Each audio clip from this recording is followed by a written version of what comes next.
Nós estamos falando sobre esse tema, que ele é importante para desenvolver o tema do ano, que é a presença manifesta de Deus. E hoje eu quero falar com vocês sobre a presença de Deus gera poder para testemunhar. Obrigado, eu agradeço. Se aparecer aqui para mim também, obrigado. Aí, eu tenho cola ali, né? Não sei se vocês já prestaram atenção, tem uma cola ali, ó, tá vendo? Tá vendo? Ó? E tem um horário ali para mim também. Entendeu? De vez em quando ele fala assim, pastor, corre, pastor, escreve ali. De vez em quando eles colocam, pastor, ó o horário, pastor. Tipo assim, não estou vendo nada. Vamos lá então, irmãos, a presença de Deus gera poder para testemunhar. Vamos fazer uma oração, pedindo para que o Espírito Santo dirija a nossa palavra nesta manhã. Pai, em nome de Jesus, nos colocamos em Tua presença, Senhor, e declaramos a Tua bênção e a Tua graça, Senhor, nesta manhã. Pai, que o Senhor venha abençoar a Tua palavra, Senhor. Traz a revelação, o Teu propósito. Fale aquilo que nós precisamos ouvir nesta manhã. Qualquer tipo de barreira, de impedimentos, de bloqueios humanos, carnais, diabólicos, que não tenham poder neste ambiente, mas que somente o Teu Espírito Santo haja aqui. Pai, que enquanto ministramos a Tua palavra, o Teu Espírito age em cada coração, que os Teus anjos trabalhem em nosso meio, ministrando a bênção que o Senhor preparou para cada pessoa aqui nesta manhã, Senhor. Que esse ambiente seja o Teu ambiente, um ambiente de glória, um ambiente da Tua presença manifesta aqui no nosso meio nesta manhã, Pai. Em nome do Senhor Jesus. Amém. Amém. Irmãos, primeira coisa que vamos entender sobre a questão do poder, que é o poder para testemunhar. Nós, quando começamos os devocionais no começo do mês, nós falamos sobre 7 pontos do poder, a presença que traz poder. Um deles foi a questão do testemunho. Nós já falamos um pouco sobre isso, mas hoje eu quero reforçar um pouco mais este ponto que é importante. O que é essencial, irmãos, é a dependência do Espírito Santo. É essencial a dependência do Espírito Santo. Por quê, irmãos? Porque não é só falar. O testemunhar, ele é acompanhado com uma unção. Não é só, eu contei um milagre. Sim, conte o milagre. Fale do amor de Deus para as pessoas. Mas não basta você falar com argumentos lógicos, humanos, somente. Aquilo vai ser uma informação para a pessoa, mas não vai trazer uma transformação no coração dela. Então, testemunhar é necessário que seja debaixo da unção e do poder do Espírito Santo. Jesus afirmou, mas recebereis poder ao descer sobre vós o Espírito Santo. E ser-me-eis o quê? Testemunhas. E ele continua, né? Jerusalém, Judéia, Samaria e até os confins da terra. Nós não somos testemunhas somente por capacidade natural, mas também por capacitação sobrenatural. Digam vocês essa frase todinha, vamos lá? Não somos...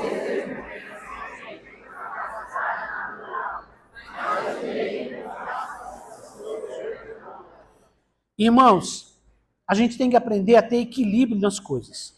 Nós vivemos num mundo que é físico. A linguagem do nosso mundo físico são palavras. Então, as palavras, então tem que haver uma comunicação.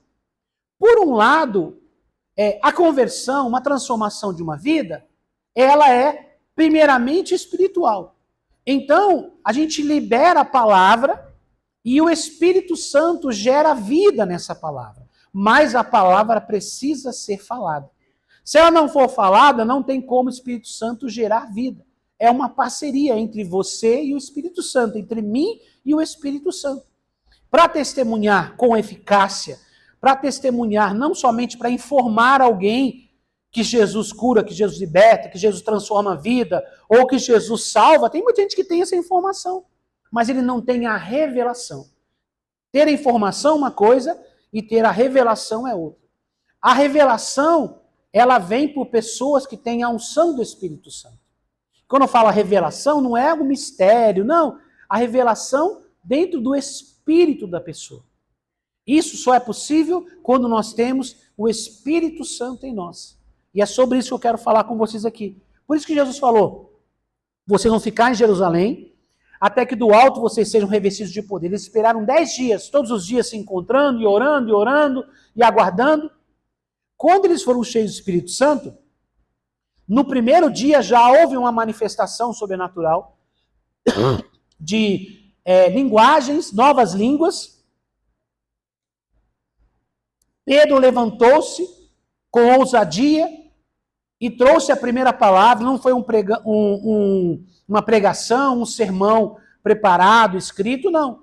Ele se levantou, ninguém esperava o que ia acontecer, eles estavam na dependência de Deus. Ele se levantou e começou a trazer fatos históricos. Se você ler a palavra dele, Pedro, quando ele faz a sua pregação, se você for estudar o livro de Atos 2, você vê que ele vai trazendo um contexto histórico, ele vai trazendo a palavra dos profetas, as profecias, vai caminhando na história, e aí ele apresenta Jesus como o Messias. Agora, irmãos, a Bíblia diz que aquele povo que estava lá, era um povo que já conhecia Deus. Primeiro que estávamos em Jerusalém. Que o povo que estava naquele momento que se aproximou ali, era um povo que tinha ido a Jerusalém para adorar na festa de Pentecoste. A festa de Pentecoste é uma festa de tradição judaica. A gente hoje usa com o conceito do Espírito Santo, fogo, mas essa festa já existia. Nós pegamos o nome emprestado. Era um evento que acontecia anualmente em Israel. Uma das 3 festas principais que aconteciam no ano. Tinha gente do mundo todo ali, eram judeus que vinham para adorar, e não judeus, que a Bíblia chama de prosélitos, não judeus convertidos ao judaísmo. Então era um povo que conhecia a história e a palavra. Então parece que Pedro está chovendo no molhado. O que ele fala para aquelas pessoas não é uma novidade, não é uma nova informação. Agora a palavra de Pedro é sim uma informação, sim um conceito que eles sabiam, mas agora ela vem revestida com a presença do Espírito Santo. E ali as vidas são transformadas.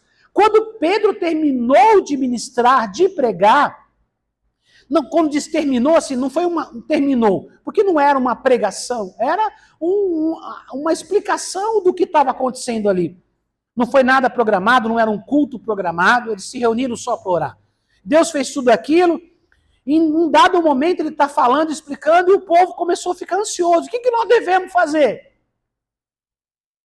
A gente já entendeu, Jesus é o Filho de Deus. O que a gente tem que fazer? Aí já não sabia o que fazer. Até então as informações eles tinham. Agora eles têm a revelação. Eles tinham informação e agora eles têm o que? A revelação. A revelação só vem através das pessoas que têm a unção de Deus. Eles tinham a informação? Tinham. Conheciam a história? Conheciam. Mas não tinham a revelação que Jesus era o Messias. Como assim, pastor? Vou explicar melhor, vou buscar uma outra referência bíblica. Quando Jesus reúne os seus discípulos, isso lá no começo ainda, né? Bem antes desse momento aqui em Atos, ele reúne os seus discípulos e ele fala: o que o povo está dizendo sobre mim? O que o pessoal fala que eu sou? Aí eles disseram, dizem que o senhor é o profeta, outros dizem que o senhor é Jeremias, outros dizem que o senhor é Isaías, alguns chegam até a dizer que é João Batista que apareceu de novo, enfim. O povo está falando um monte de coisa aí. Aí ele perguntou para os seus discípulos, e vocês? Quem vocês dizem que eu sou? E aí Pedro fala, Senhor, tu és o Cristo, o Filho de Deus que havia de vir. Quer dizer, na linguagem hebraica, tu és o Messias, o ungido para cumprir a missão, é o Messias, ou o Cristo. Em grego, Cristo, em hebraico é Messias, mas quer dizer aquele que foi ungido para ser o Salvador, para aquele que Deus prometeu que viria para resgatar o seu povo. Então Pedro fala, tu és o Cristo. O que Jesus responde para ele? Pedro, não foi carne nem sangue que te revelaram isso. Isso foi o quê? O Espírito Santo. Entenderam, irmãos? Eles tiveram a revelação. O povo tinha a informação. Jesus curava, Jesus libertava, Jesus multiplicava pão, Jesus era um cara bom, um cara que ajudava as pessoas. Isso é informação. Mas qual era a resposta deles? Ah, ele é um profeta, ele é igual a Elias, ele é igual a Jeremias, ele era mais um. Assim que o mundo vê Jesus. Sabia disso? O mundo vê Jesus como mais um líder espiritual de uma religião. Ah, o cristianismo, qual é o líder espiritual do cristianismo? É Cristo. Ah, do budismo, é Buda. E assim por diante, cada religião a pessoa põe no mesmo nível. Há entendimento dele que é alguém que passou na história, ensinou umas coisas boas, né? Se você for para quem vai para o espiritismo, diz assim, Jesus foi o espírito mais elevado que passou na Terra. Alguém fala, foi um grande filósofo, o homem que pregou a paz, o homem que demonstrou amor. Tudo isso é verdade. Mas aí não há revelação. A revelação está em que ele é o Cristo e que ele é o único caminho que leva à salvação. Não há outro caminho. Ele falou, sou o caminho, a verdade e a vida, e ninguém vem ao Pai a não ser por mim. Então, irmãos, a revelação, ela vem pelo poder do Espírito. Por isso que os discípulos precisavam, por isso que os seguidores do Senhor, não somente os apóstolos, mas os seus discípulos, naquela época não existia crente, nem cristão, nem evangélico, nem protestante. Naquela época todo mundo era discípulo. Começou a seguir Jesus, era o quê? Discípulo. O que é um discípulo? É um aluno praticante. É alguém que está aprendendo e está praticando o que está aprendendo. Então todo mundo era discípulo. Todos os seguidores de Jesus eram discípulos, porque entendiam que estavam num processo de aprendizado e ao mesmo tempo um processo de prática. Nós temos hoje muitos cristãos teóricos. Eles têm muita informação, mas não têm prática, né? Então nós precisamos ter o conhecimento, mas também temos que ter a prática. Para ser cristão não basta saber muitos versículos bíblicos, conhecer a Bíblia, conhecer uma doutrina religiosa, tem que viver o evangelho. Já vai falar um pouquinho sobre isso aqui dentro do conceito do testemunho. Então, o poder para testemunhar está também na capacidade do Espírito Santo. Nós precisamos testemunhar, precisamos fazer a nossa parte, mas sem a unção é mais informação que as pessoas recebem. Tá? Continuando. A presença de Deus gera poder para testemunhar, porque o testemunho cristão não nasce do discurso, mas de uma vida transformada pelo Espírito. Então, irmãos, quando nós falamos, somos enviados, quando a gente vai e a gente fala do amor de Deus para alguém,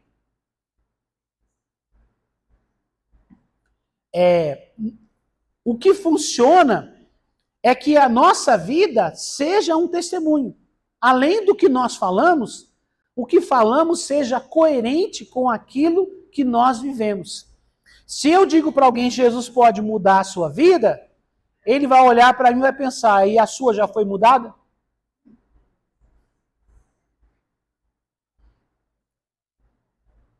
Entenderam, irmãos? E não é questão de incredulidade, é normal isso. É normal. Não é? Alguém fala, nossa, tem um negócio que é muito bom. Não é? Alguém fala, nossa, vou dar um exemplo, assim, uma pessoa sem estar super acima do peso.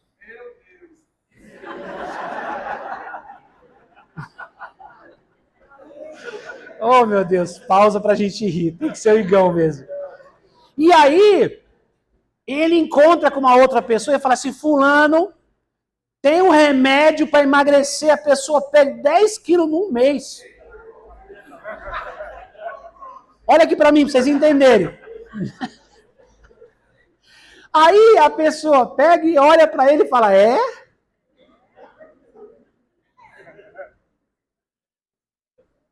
Quer dizer, e aí? Você não está tomando? Você precisa tomar, fulano, é bom. É isso, irmão. Estou usando um exemplo assim simples para você entender que muitas vezes a nossa vida não é coerente com o nome que nós carregamos. Nós somos cristãos, somos evangélicos, somos o povo de Deus, somos discípulos, mas nossa vida não é coerente. Então, o nosso testemunho com palavras e às vezes sem palavras, já vou falar sobre testemunho sem palavras, tá? Não condiz com aquilo que a pessoa vê, não bate a informação, não dá certo. Eu tenho um amigo, um pastor amigo nosso, ele é muito brincalhão. E aí, a gente às vezes ia numa churrascaria, né? Sabe que no Brasil churrascaria, rodízio, sabe que é para comer pouco, não é isso? Só comer saladinha, não é isso não? A gente comia, naquela época eu até aguentava comer mais, hoje eu já não aguento mais, né? Ficando velho, não estou dando conta mais de comer muito. Igual eu comia antes, quando eu era novo. Quando a gente é novo, a gente é magro e come muito. Agora a gente é velho, come pouco e fica gordo. Não sei o que é o metabolismo. Vamos jogar a culpa no metabolismo, né? Não é assim, não? Vamos jogar a culpa no... É igual tudo que é errado, o pessoal fala, foi o diabo, a nossa culpa da gordura é o metabolismo, né? Irmãos, aí ele brincava e falava assim, ó, para esse monte de coisa que você comer não fazer efeito, cortar a gordura, cortar tudo, no finalzinho você corta uma rodela de abacaxi e come. E ele falava sério, quem não conhecia ele, olhava para ele tipo assim, ele tinha uma barriga assim, ó. Quando eu falo assim, irmão, presta atenção, olha a minha, eu tenho barriga, tá? Agora assim, ó, é isso aqui, ó. A dele. E ele falava sério, olhando no olho da pessoa. E dizia, olha, basta você comer uma fatia de abacaxi que corta tudo isso. Aí a pessoa ficava sem graça, tipo... A gente ia, e a pessoa ficava sem graça, tipo assim, mas é assim que é a nossa vida, irmãos.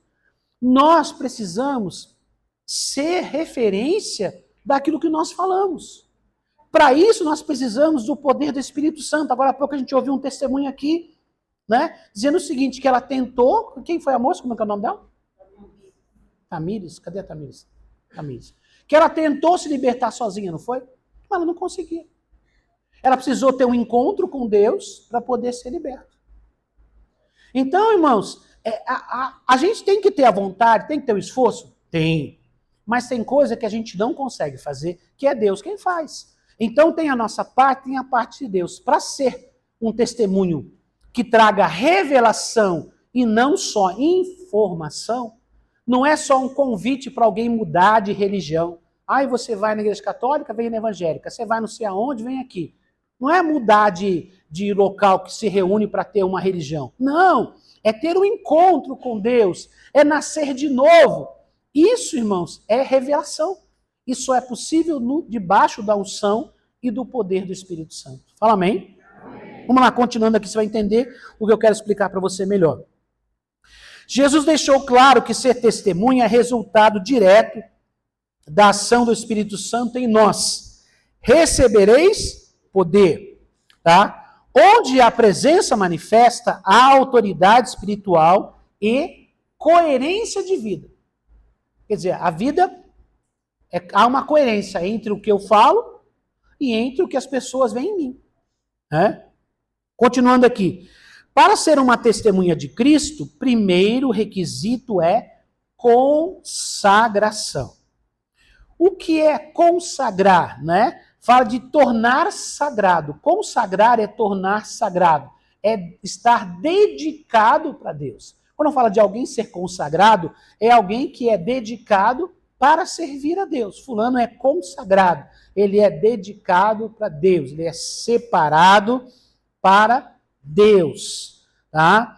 Então, ela diz, para ser uma testemunha de Cristo, o primeiro requisito é consagração.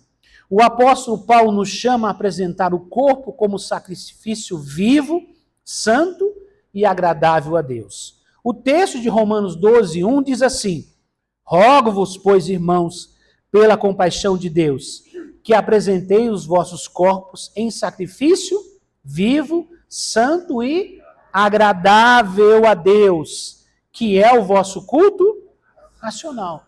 Então, irmãos, para termos um testemunho eficiente, nós temos que ser consagrados, dedicados a Deus. Então, nesse processo, eu vou entrar o termo que Paulo usa é o sacrifício vivo. Porque o Antigo Testamento, o sacrifício que era entregue lá, o animal que era colocado no altar, ele era morto e colocado no altar. Agora, quando ele fala um sacrifício vivo, significa que o sacrifício ainda tem vontade própria. Ele está vivo.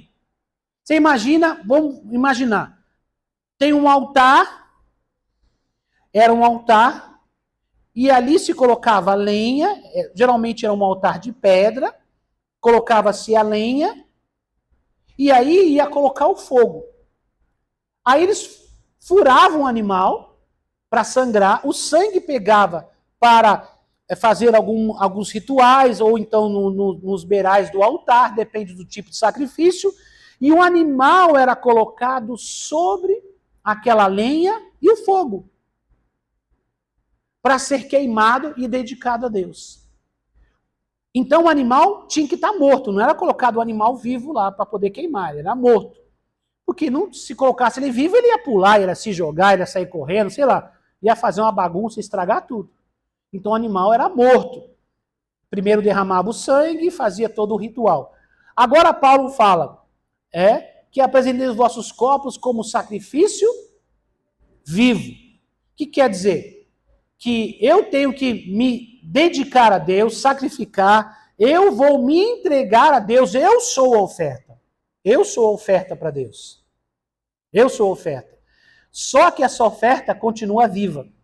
Ela continua tendo vontade. Ela continua tendo os seus desejos. Então, quando fala de sacrificar, fala de entregar algo definitivamente. Mas, ao mesmo tempo, ainda continuo tendo a minha própria vontade. Eu continuo vivo. Por isso que não é tão simples assim. É possível? É. É simples? Não. Porque exige todo dia a morte do eu. A Bíblia chama a morte do ego. Todo dia eu tenho que matar o meu ego, a minha própria vontade, o meu desejo natural, o meu desejo carnal, dizer não para a carne e dizer sim para o espírito. Então o sacrifício vivo, ele está sacrificando todo dia. Todo dia ele está no altar. É por isso que nós precisamos ter oração, devocional, vida com Deus. Porque se você não tiver, o sacrifício vivo vai querer pular do altar. Não vai aceitar. Por isso que tem gente que tem uma luta, porque ele não se entrega diariamente para Deus. Porque o velho homem está lá, ele não morreu. Ele está lá. E o diabo está ali também cutucando. Porque tem o diabo e tem a carne. O ser humano, por natureza, é mau.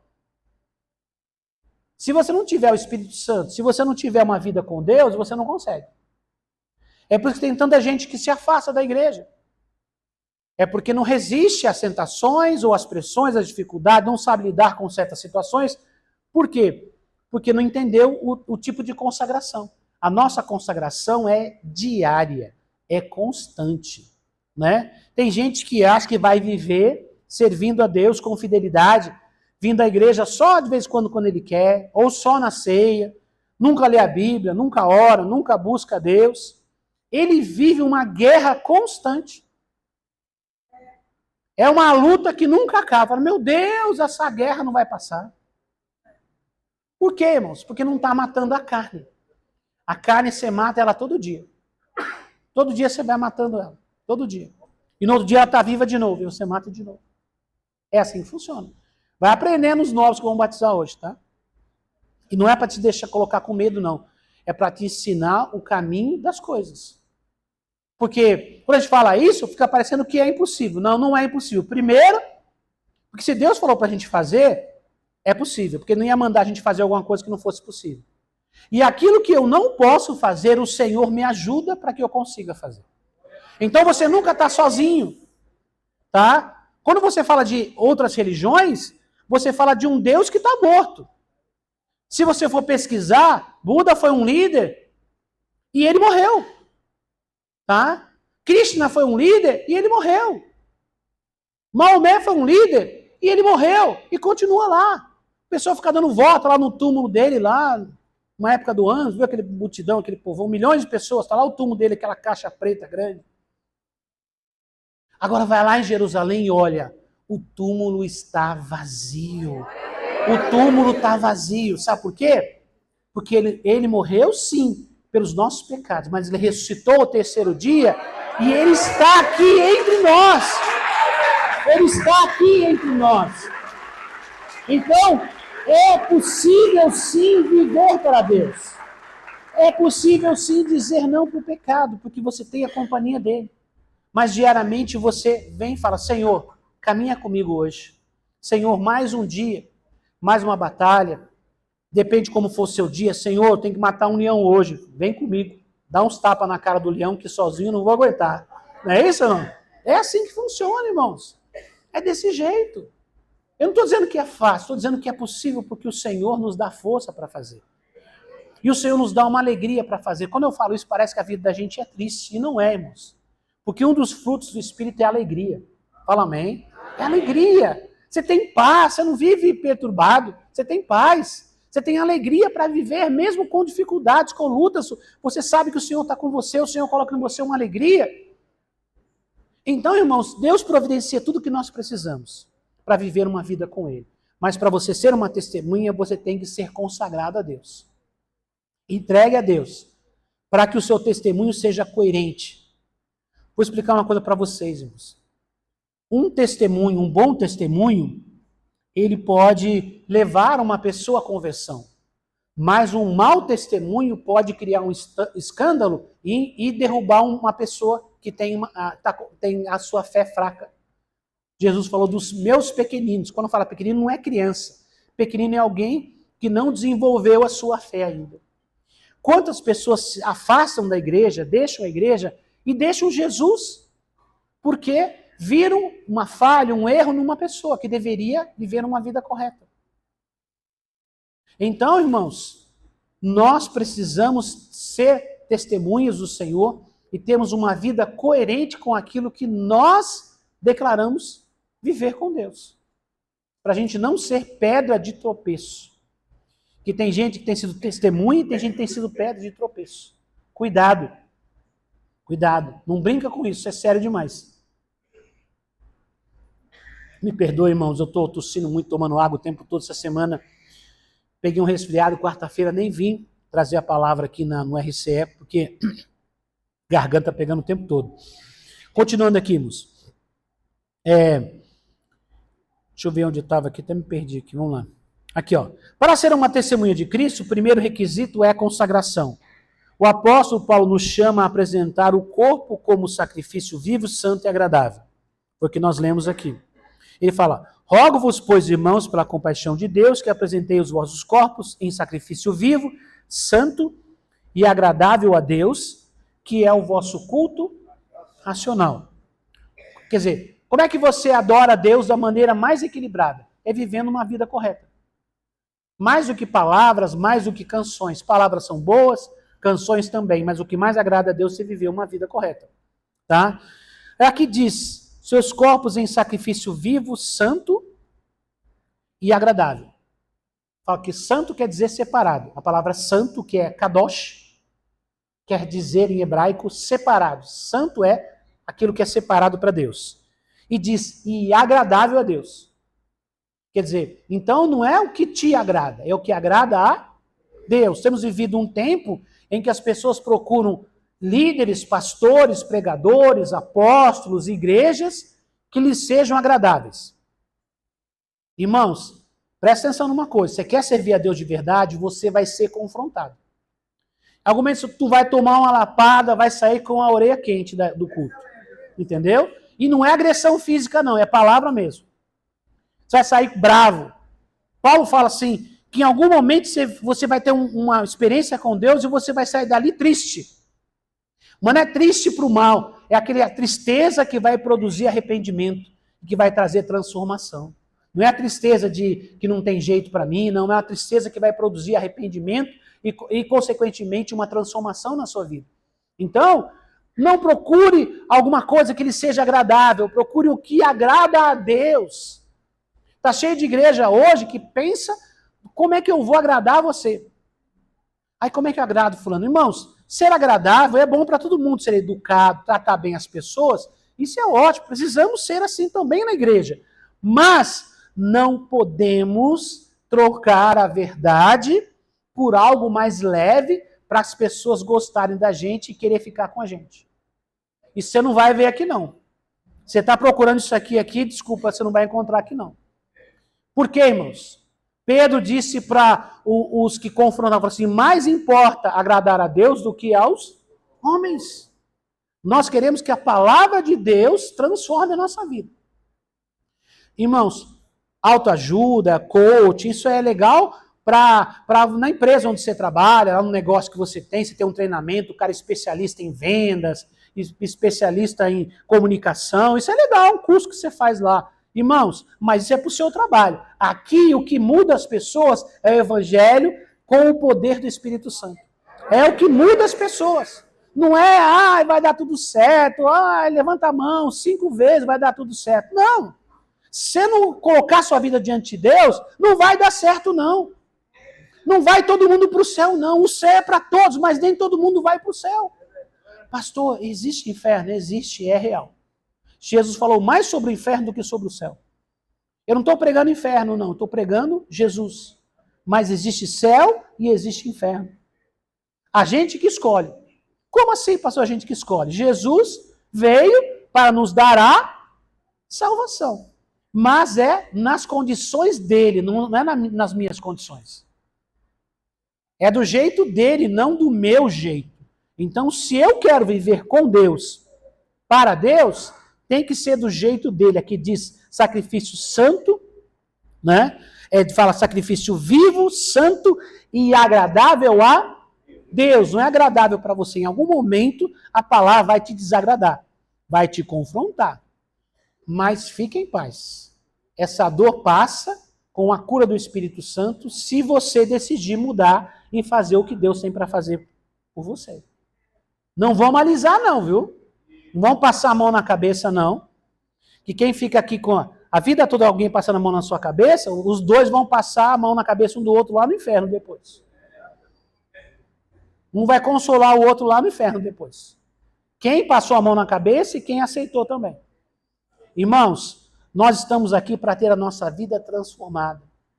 Pastor, tem bênção? Tem. Pastor, tem cura? Tem. Pastor, tem milagre? Tem. Tem palavra de conforto? Tem. Tem abraço, tem carinho, tem cuidado. A gente ouviu o testemunho aqui de pessoas cuidando de pessoas. Isso é lindo, é maravilhoso. Mas para essas pessoas mudar, elas precisaram ser confrontadas pela palavra de Deus e no poder do Espírito Santo. Fala amém, irmãos? Senão vira briga. Se você confrontar alguém na sua própria carne, vira contenda, vira briga religiosa. Mas quando você fala na autoridade do Espírito Santo, aí a pessoa assusta na hora, mas depois entende, porque o Espírito Santo é que convence. Fala amém, irmãos? Amém. Continuando aqui. Nós vimos primeiro que deve haver consagração. O segundo ponto aqui, né? Então, irmãos, o testemunho começa com entrega total, que é consagração. Em seguida, é necessário transformação da mente. Tá? Paulo continua, no capítulo 12 mesmo de Romanos. E não vos conformeis, está escrito assim, ó, e não vos conformeis com este mundo, mas transformai-vos pela renovação do vosso entendimento. Então, Paulo fala de uma renovação de mente, que a Bíblia chama isso de metanoia, uma transformação da mente. Porque agora eu penso diferente. É uma parceria entre eu e o Espírito Santo. Eu não consigo pensar diferente sozinho. Eu preciso do Espírito Santo. Mas o Espírito Santo não pensa no meu lugar. Porque eu tenho livre-arbítrio. Então o Espírito Santo vai me ensinar e eu vou entender, eu vou entrar num processo de renovação de mente, de metanoia, mudança de pensamento. Porque agora eu caminhava numa direção. Para mim aquilo era certo. Para mim aquilo era a vida. Para mim, aqueles eram os meus objetivos. Agora, com a presença do Espírito Santo na minha vida, com a consagração, como nós citamos no versículo 1, agora eu permito que o Espírito Santo trabalhe em mim e a minha mente é renovada. Agora eu caminhava numa direção e agora eu caminho em outra direção. Eu entendi o caminho de Deus. A conversão é uma mudança de direção. Fulano converteu. Aí a pessoa continua na mesma direção, me desculpe, não converteu. Porque a própria palavra se torna contraditória. Fulano converteu. De vez em quando a gente vê uns artistas, não é assim? Ai, fulano converteu agora. Você vê aquela cantora, converteu. O shortinho dela, com metade da polpa, não converteu ainda. Cadê o sacrifício santo, vivo e agradável a Deus? Hein? Cadê a dancinha de pombagira? Converteu aonde? Ela pode estar indo na igreja. Mas a conversão é mudança. Mudança. A pessoa ia para cá, foi para lá. Pastor, ninguém muda. Muda. Eu vou citar dois que eu lembro de cabeça aqui, mas tem mais. Rodolfo, dos Raimundos. O dia que ele entregou a vida para Jesus, o cara parou tudo. Ele tinha sucesso, estava no áudio, ganhava dinheiro, e ele mesmo conta. O tempo todo, ali no palco, na beira do palco, tocava música, chegava no canto lá, fumava maconha, era só palavrão. As músicas dele, de Raimundos, eram um monte de palavrão. Ele largou tudo e seguiu numa outra direção. E ele está assim, irmãos, ó, acho que faz quase uns 20 anos, faz pelo menos 20 anos, que o Rodolfo está nesse caminho. Vai ouvir ele falar para você ver. Outra pessoa que mudou radicalmente, um cara chamado Cris Duran. Os novinhos não sabem nem o que é. Os mais velhos vão lembrar. Ele era cotado para substituir Julio Iglesias, o maior cantor de língua latina. Ele teve uma experiência com Deus, mudou de vida. Hoje ele é um líder, é um pastor, vida transformada.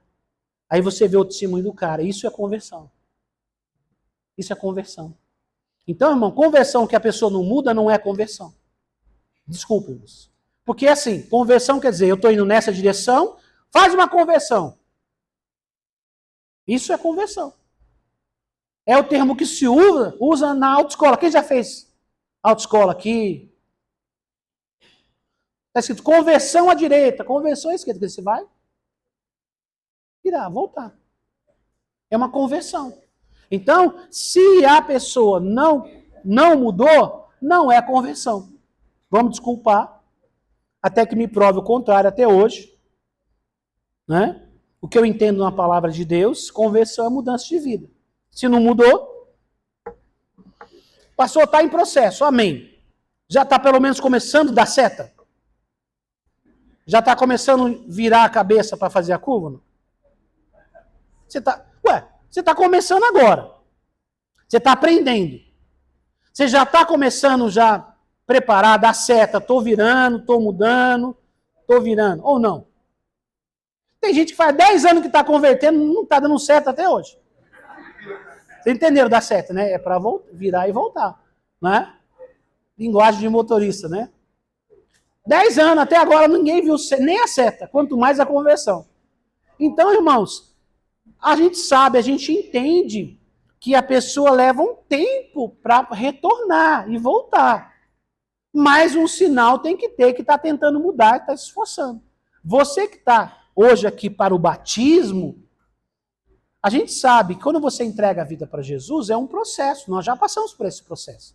Nós temos alguns hábitos, às vezes falamos coisas meio que sem pensar, entre aspas, falamos por um hábito, fazemos algumas coisas, mas a gente vai corrigindo isso, pede perdão para Deus, vai corrigindo, vai mudando. E aí Deus vai trabalhando. Você agora vai deixando os velhos hábitos e caminhando para ser uma nova criatura. Então, é um processo. A gente entende isso, a gente tem paciência com isso. Mas só que tem uns cabra velho na igreja, quando eu falo cabra velho, é muito gente dentro da igreja, que até hoje ele parece alguém recém-convertido.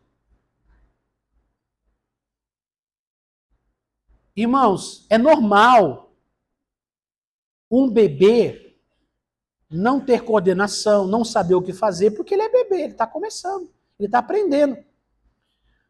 Mas não é normal uma pessoa com 40 anos fazer a coisa que um bebê faz.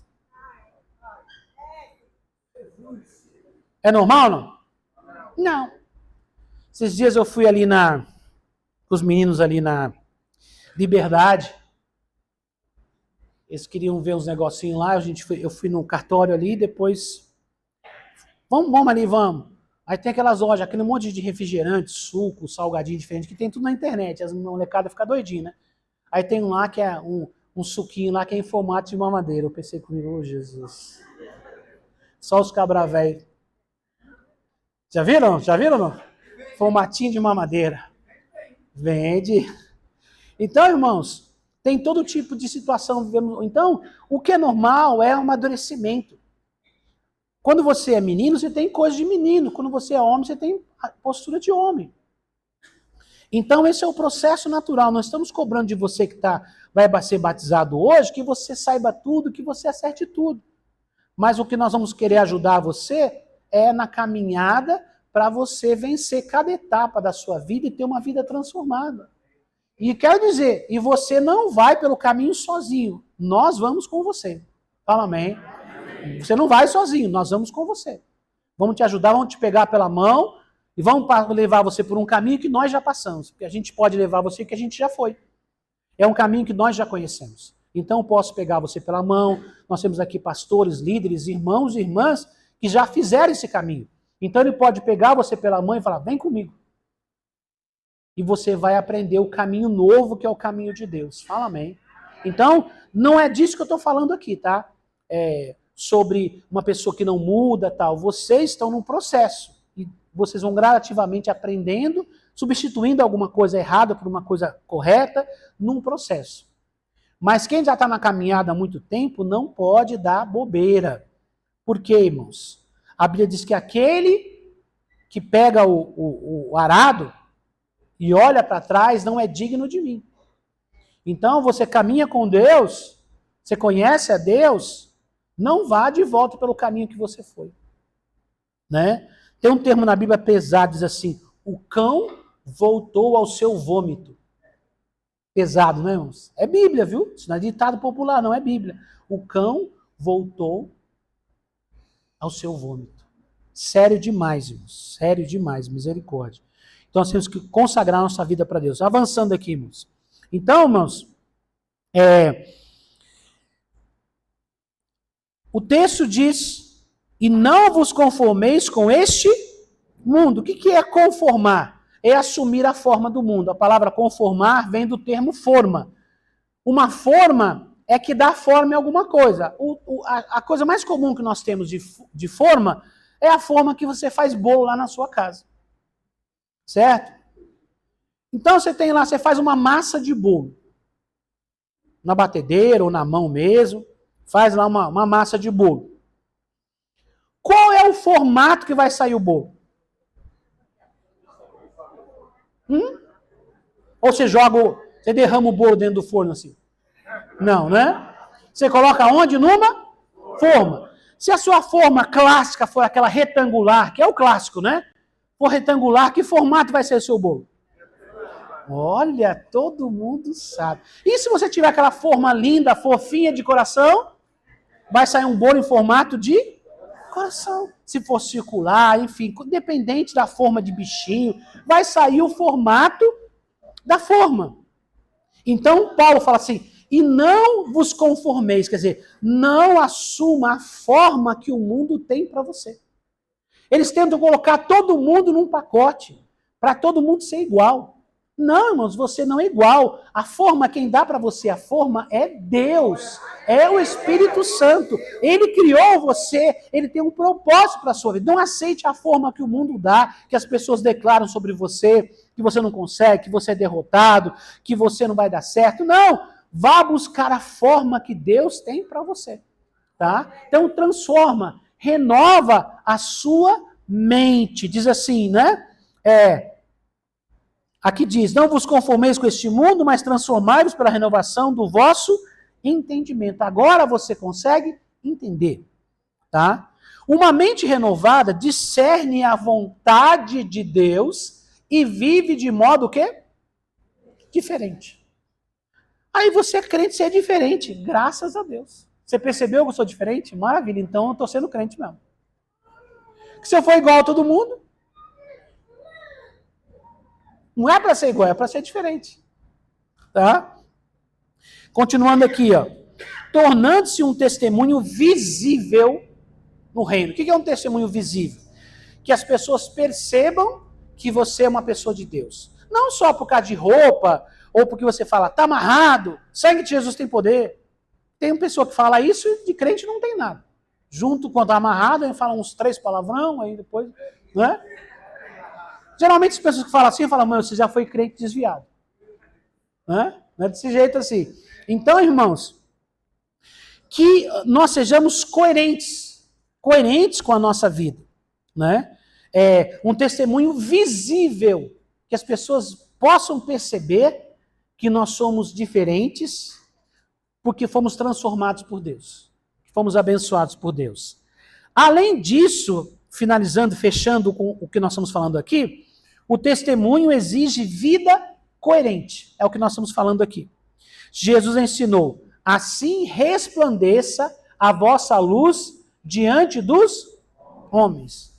Então Jesus deu uma ordem, falou, olha, que a vossa luz resplandeça diante dos... Não é para se esconder. Jesus certa vez falava o seguinte, falando da parábola da candeia, né, da luz. Antigamente, muitos não têm nem ideia do que é isso. Mas antigamente, a iluminação não vinha num pedaço de fio elétrico pendurado no teto ou colocado numa parede. Eram lamparinas, né? Antes dos lampiões de gás, tinham-se as lamparinas. O que era uma lamparina? Né? Era uma pequena vasilha que tinha, no caso lá em Israel, tinha azeite dentro, e você põe um pavio, acende como se fosse uma vela. Só que era alimentado por azeite. Então, a lamparina era móvel. Ela não... Então, você acendia, você podia pendurar ela assim, em algum lugar. Geralmente nas casas tinha um lugarzinho assim para você pendurar, para poder iluminar como uma lâmpada hoje. Ou você podia levar, eu vou lá, antigamente os banheiros eram fora de casa. Lembra dessa época? Só os velhos vão lembrar. Né? No interior, lugar mais longe, os banheiros eram fora de casa. Aí tem que ir no banheiro, aí a pessoa pegava lá.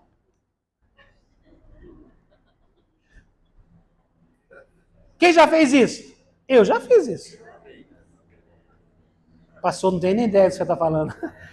Então, a luz tinha que acompanhar a pessoa. Certo? Jesus está falando o quê? Que nós somos a lamparina.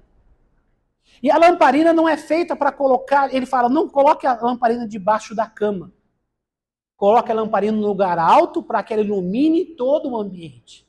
Assim também são as pessoas que servem a Deus. Você não foi feito para viver escondido, com vergonha, com medo, porque você é crente.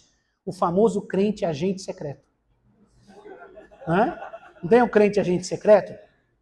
Não fala. Está passando na rua. Ô, irmão! É o crente agente secreto. Não, irmãos. Não. Você é luz e foi feito para brilhar. Fala amém. Deus quer colocar você nas posições de destaque para você ser bênção.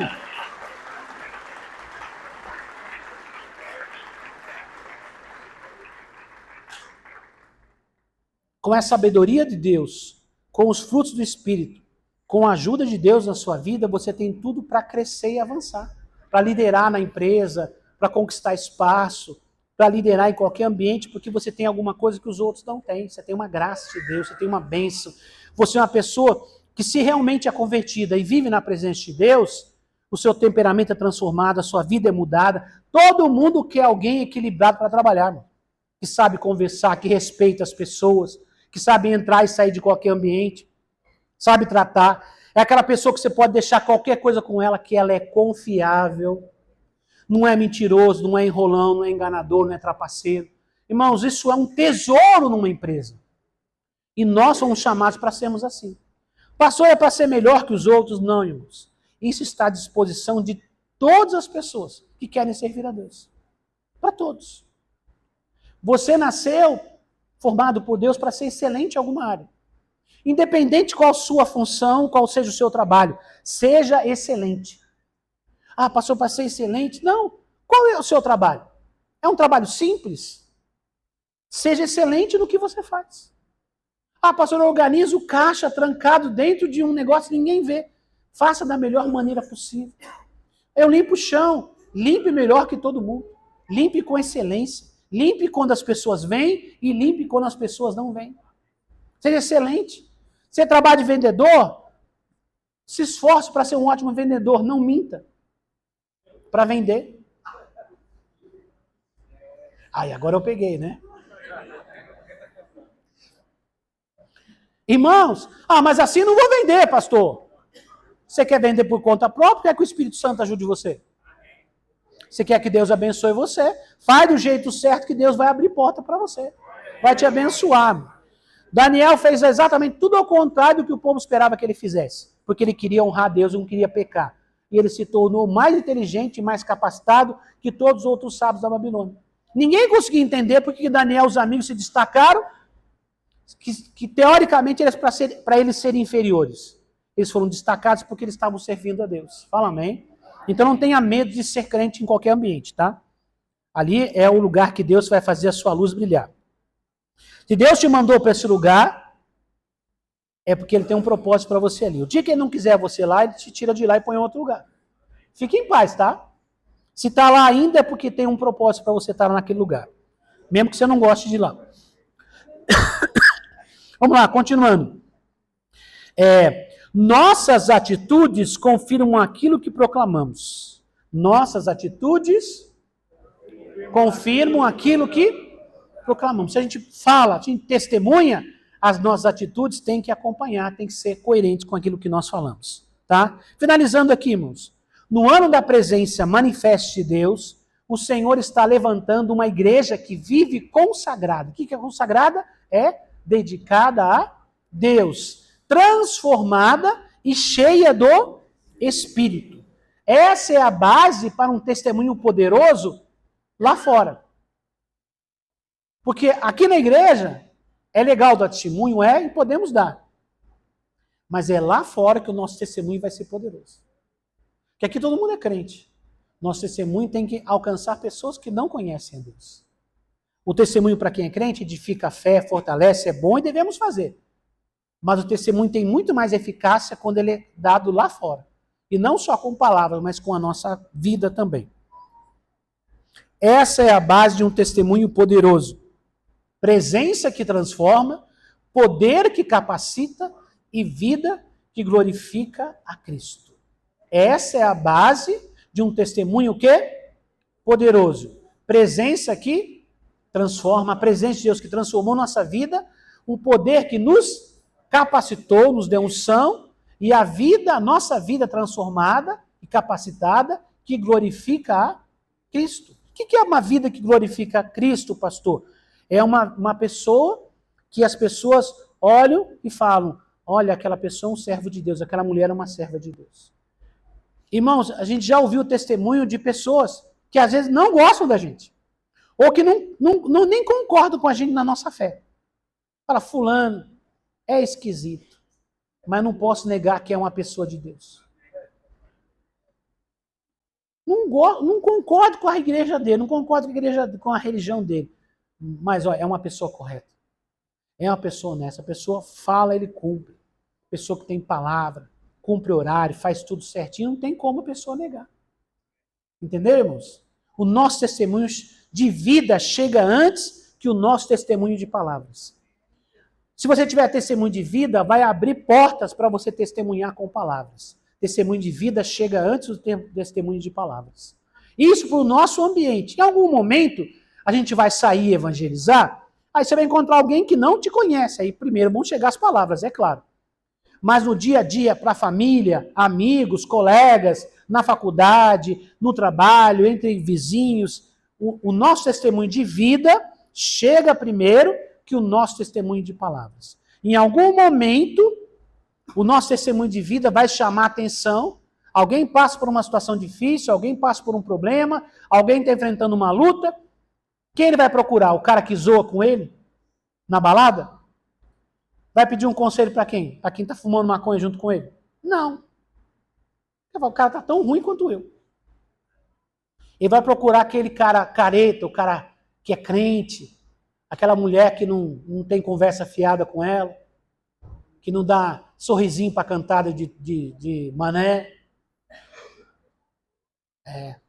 No começo, a gente é tudo um ZT. As pessoas olham para a gente tudo de lado, que nós somos crente. Mas vai passando dias, meses e às vezes até anos. A coisa aperta lá, eles veem quem? É na gente. É a gente. Por isso tem que ter testemunho. Fala amém, irmãos. Às vezes você vai falar com alguém e ele não aceita, mas daqui 6 meses ele vem atrás de você buscando ajuda porque ele sabe que você é referência, que a sua vida foi mudada de verdade. Fala amém. Vamos ficar em pé, em nome de Jesus. Vamos orar. E vamos dizer, Senhor, eu quero ser uma testemunha viva. E você que está aqui hoje, vai ser batizada hoje. Como eu falei, você está começando um processo. Meu conselho para você hoje é, busque a Deus, orando, lendo a palavra, tendo o que a gente chama de devocional. Se você não sabe, peça ajuda para alguém que acompanha você. O que é um devocional? Um período de oração, de leitura da palavra, aprendizado. Meu conselho para você é, ande com pessoas que conhecem a Deus. Caminhe com pessoas que conhecem a Deus, que elas vão ajudar você na sua caminhada e no seu crescimento. No momento que você tiver uma dúvida, você enfrentar um problema, uma luta, no começo, às vezes não sabe o que fazer. Mas você tem ao seu lado pessoas que já passaram por isso e vão ajudar você para que você continue firme na presença de Deus. Vamos orar, vamos dizer, Senhor, eu quero ser uma testemunha de palavras, mas também de vida, Senhor. Eu quero ser uma testemunha viva do Teu amor. Pai, em nome de Jesus, nos colocamos em Tua presença nesta manhã e lhe pedimos a direção do Teu Espírito, Senhor, segundo a palavra que foi liberada nesta manhã. Pai, que possamos ser testemunhas do Teu amor. Pai, que nós possamos gerar, Pai, uma unção, que o Senhor gere no poder do Teu Espírito Santo, uma unção, para que possamos testemunhar, que a nossa vida seja transformada, renovada, sejamos santificados, abençoados a cada dia, Senhor. Pai, em nome de Jesus, conduza as nossas vidas na Tua presença, para que possamos testemunhar do Teu amor a cada dia, com palavras, mas principalmente com a nossa própria vida, Pai. Nós te pedimos em nome do Senhor Jesus. Amém e amém. Podem assentar, queridos.